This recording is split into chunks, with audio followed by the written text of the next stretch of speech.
Bonjour à tous, c'est jeudi et comme tous les jeudis c'est votre moment préféré de la semaine. Aujourd'hui nous allons parler Arctique, Chine, Russie, OTAN, sécurité, ambition, projet et un petit peu guerre en Ukraine bien sûr.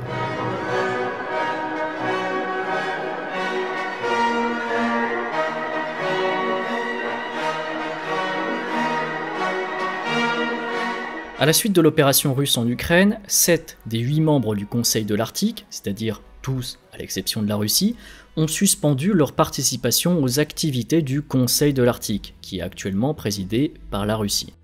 Cette pause technique, qui ne devrait d'ailleurs pas se lever de sitôt, offre à la Chine l'occasion d'appeler à une nouvelle structure de gouvernance de l'Arctique.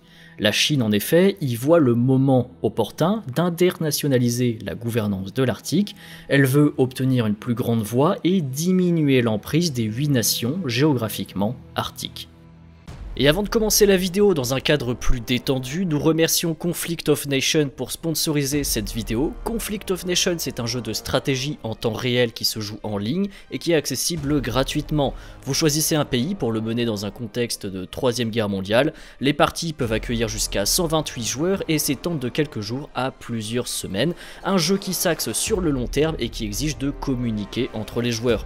Déployez vos unités pour contrôler la terre, les airs ou la mer, développez vos technologies, choisissez votre politique, déclarez la guerre ou forgez des alliances. Conflict of Nations est un jeu reconnu pour sa qualité qui sponsorise notre chaîne depuis plus d'1 an et qui a de très bonnes notes sur les stores d'applications. Conflict of Nations est disponible sur PC ou smartphone. Pour commencer le jeu et obtenir 13 000 gold ainsi qu'un mois de contenu premium, cliquez sur le lien en description. L'offre ne sera valable que pendant 30 jours. Merci à tous et je vous souhaite une très bonne vidéo. Alors ce qu'il faut comprendre, c'est que le droit et les normes internationales prévalent dans l'Arctique, tant en mer que sur terre, et le Conseil de l'Arctique sert d'organe spécialisé pour gérer en collaboration le développement de l'Arctique et les problèmes actuels et futurs. Le Conseil de l'Arctique, il est récent, il a été établi en 1996 par les 8 nations dont le territoire est situé au nord du cercle polaire arctique, et le Conseil de l'Arctique est une création du coup de l'après-guerre froide, qui a été construit autour de l'idée d'une participation active et égale de toutes les nations arctiques, et notamment de la Russie, qui représente près d'un tiers des terres arctiques, et était à l'époque en train de passer de l'isolement de l'ère soviétique à une nouvelle inclusion dans le système international.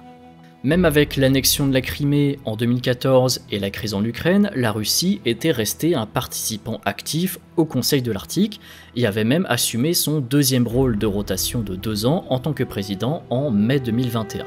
Mais la Chine a aussi développé progressivement une politique arctique. En 2006 et en 2007, la Chine a commencé à travailler avec le Conseil de l'Arctique, elle cherchait à s'engager et à prendre pied dans la future gouvernance de l'Arctique. En 2013, le Conseil a admis la Chine comme l'un des 6 pays ayant obtenu le statut d'observateur permanent, et la Chine est également active dans le Forum du Cercle Arctique, qui est un forum créé en 2013, avec une adhésion et une participation beaucoup plus large, où la Chine peut insérer ses propres points de vue sur la gestion et l'accès à l'Arctique. Alors il ne s'agit pas là de surinterpréter les pouvoirs des forums et organisations qui restent faibles, mais pour la Chine, s'implanter dans des organismes et organisations internationales permet d'apprendre sur la gouvernance arctique et de se faire entendre sur cette gouvernance. Alors que cherche la Chine ? Le premier objectif de la Chine, c'est de modifier en sa faveur le Conseil de l'Arctique. Ce conseil, il verrouille la gestion de l'Arctique entre les mains des 8 nations arctiques actuelles, ce qui limite les rôles de toutes les autres nations non arctiques. Le but de la Chine, c'est tout simplement d'étendre le nombre de nations qui y participent, et elle va donc construire un narratif. En 2018, elle se déclare donc comme une nation proche de l'Arctique et officialise ses ambitions de jouer un rôle plus important dans la gouvernance et l'utilisation future de l'Arctique. Donc pour ce faire, la Chine justifie sa proximité géographique à l'Arctique, elle justifie sa part dans la population mondiale, son besoin en ressources, sa part dans l'activité économique mondiale et sa part dans le développement futur mondial. Donc là on voit qu'il y a déjà 2 visions qui s'opposent. Il y a la gouvernance arctique, la première, historique et classique, on limite les décisions prises aux seules nations arctiques, et il y a un autre narratif qui ici est porté par la Chine, mais qui pourrait très bien être porté par exemple par l'Inde ou encore le Japon, qui ont aussi une politique arctique.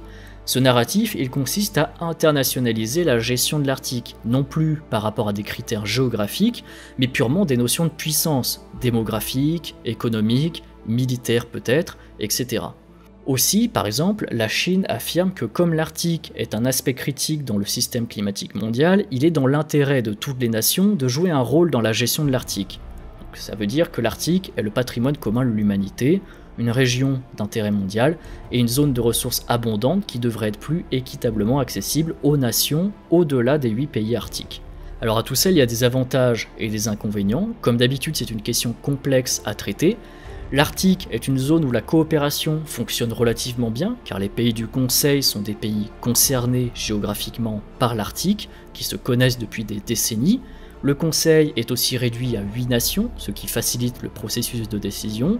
Le droit international fonctionne au niveau des revendications territoriales, et ce n'est que depuis février 2022 que la région est gelée diplomatiquement. Étendre la gouvernance de l'Arctique, c'est certes donner plus de voix à plus de pays qui par exemple investissent dans l'Arctique, mais c'est aussi potentiellement multiplier les conflits d'intérêts. Pour simplifier, c'est véritablement un débat de gouvernance régionale contre une gouvernance internationale. Alors pourquoi la Chine s'intéresse à l'Arctique ?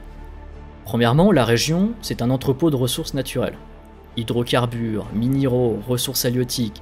Le climat continue aussi d'évoluer, ce qui ouvre de nouvelles zones de l'Arctique qui peuvent être exploitées. La Chine veut aussi s'assurer qu'elle pourra jouer un rôle clé dans toute l'élaboration des futurs accords sur l'accès aux ressources de l'Arctique. En d'autres termes, ils veulent être présents pour le partage des ressources, car les ressources seront vitales pour le développement futur de ce mastodonte démographique qu'est la Chine. Deuxième point, la Chine considère la région comme une future région de transit clé vers l'Europe. Et la Chine coopère actuellement d'ailleurs avec la Russie sur sa route maritime du Nord-Est. Mais la Chine n'est cependant pas d'accord sur le statut de cette route. Pour la Russie, cette route ce sont les eaux intérieures russes. Pour la Chine, c'est une ligne qui doit être internationale, donc pas de règles imposées par la Russie et pas de taxes à la Russie lors du transit. Encore une fois, on est là dans un conflit d'intérêts vraiment régional contre international, bien évidemment quand ça vous arrange, vous avez compris. Donc pour contourner la route russe, mais aussi la route canadienne, pour les Chinois, le problème il est le même. Et c'est donc ainsi que la Chine envisage l'ouverture future de la route transpolaire, qui passerait juste au milieu. Il y a aussi le narratif chinois qui est celui de remettre en cause l'ordre établi post-Seconde Guerre mondiale. C'est-à-dire que selon la Chine, cet ordre ne correspond plus aux normes historiques, sociales, politiques ou économiques de la plupart des pays du monde à l'heure actuelle, et qui avaient peu à dire dans le passé. Par conséquent, la Chine estime surtout qu'il est temps de commencer à réajuster ses normes et mécanismes internationaux pour mieux représenter les autres pays et dans le même temps surtout mieux se représenter elle-même bien sûr. Un troisième point qui intéresse la Chine, c'est que la Chine considère la gouvernance de l'Arctique dans un contexte similaire à celui de la gouvernance de l'Antarctique. Il faut savoir que la Chine a été exclue de la gouvernance de l'Antarctique, qui est pourtant une zone internationale. En étant en première ligne sur les changements de gouvernance dans l'Arctique, la Chine pourrait ensuite estimer un changement de gouvernance dans l'Antarctique. Et si on va plus loin aussi, le partage des ressources dans l'Arctique n'est que le prémisse des futurs partages des ressources par exemple sur la Lune. Donc c'est capital pour la Chine, et pas que, de s'imposer déjà pour montrer qu'il faut compter sur elle dans l'ordre international au XXIe siècle.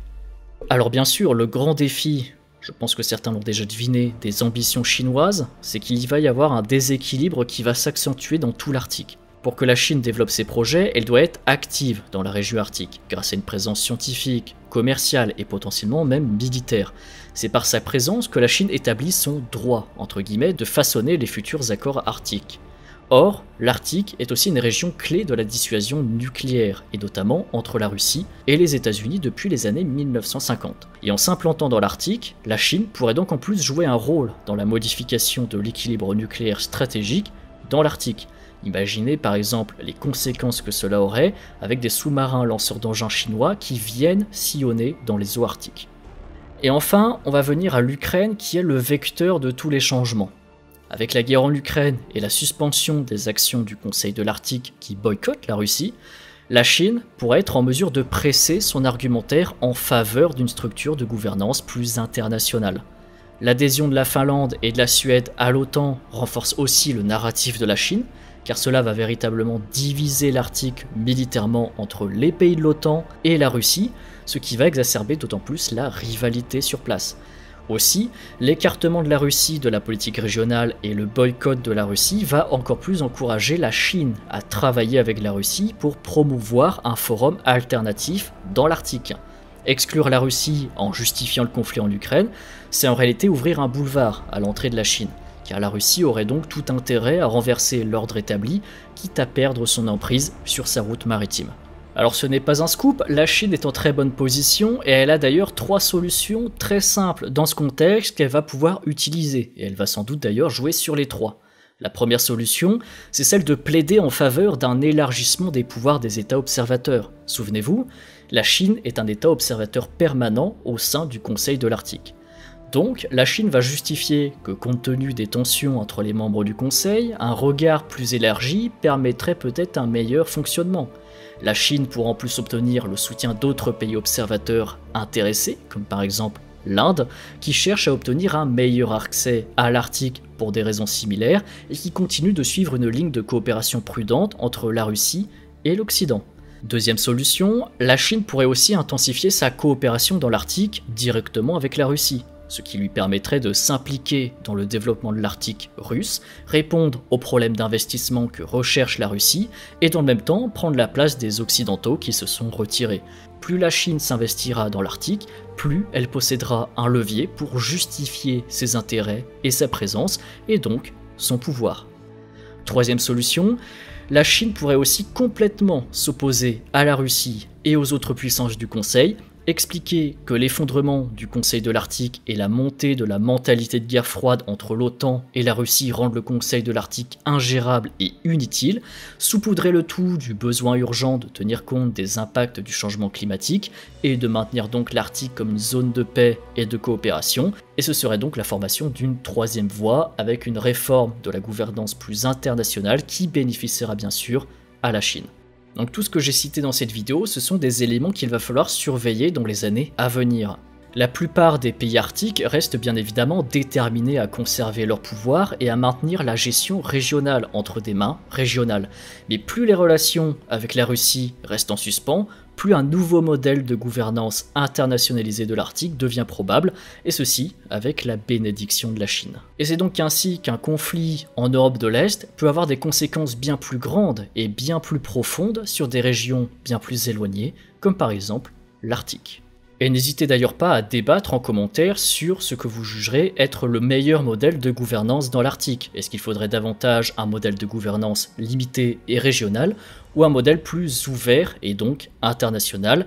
Je vous laisse donc commenter, liker, clocher, partager. N'oubliez pas également d'approfondir le sujet si ce dernier vous a intéressé. Et moi je vous dis merci à tous d'avoir regardé jusqu'à la fin, et à la prochaine. J'espère que cette vidéo vous a plu, encore merci au jeu de stratégie Conflict of Nations d'avoir sponsorisé cette vidéo. Pour commencer le jeu et obtenir 13 000 gold et un mois de contenu premium, cliquez sur le lien en description, vous soutenez dans le même temps la chaîne. Bon jeu à tous et à la prochaine.